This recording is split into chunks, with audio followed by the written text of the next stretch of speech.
இறை வார்த்தை மார்க்கு நற்செய்தி அதிகாரம் 9 இறைவசனங்கள் 30 முதல் 37 முடிய. இயேசுவும் அவருடைய சீடர்களும் மலையை விட்டு புறப்பட்டு கலிலேயா வழியாக சென்றார்கள். அது யாருக்கும் தெரியக்கூடாது என்று இயேசு விரும்பினார். ஏனெனில் மானிட மகன் மக்களின் கையில் ஒப்புவிக்கப்பட இருக்கிறார். அவர்கள் அவரை கொலை செய்வார்கள்.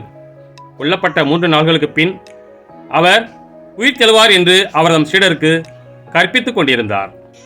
அவர் சொன்னது அவர்களுக்கு விளங்கவில்லை. அவரிடம் விளக்கம் கேட்கவும் அவர்கள் அஞ்சினார்கள்.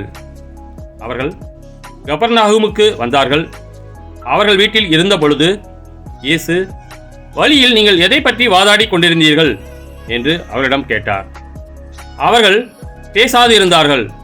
ஏனெனில் தங்களுள் பெரியவர் யார் என்பதை பற்றி வழியில் ஒருவரோடு ஒருவர் வாதாடி கொண்டு வந்தார்கள்.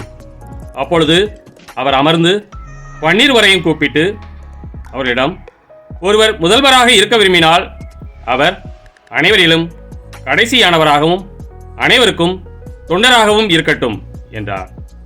பிறகு அவர் ஒரு சிறு பிள்ளையை எடுத்து அவர்கள் நடுவே நிறுத்தி அதை அரவணைத்துக் கொண்டு, இத்தகைய சிறு பிள்ளைகளுள் ஒன்றை என் பெயரால் ஏற்றுக்கொள்பவர் எவரும் என்னையே ஏற்றுக்கொள்கிறார். என்னை ஏற்றுக்கொள்பவர் என்னை மட்டுமல்ல, என்னை அனுப்பினவரையும் ஏற்றுக்கொள்கிறார் என்றார். கிறிஸ்துவின் நற்செய்தி.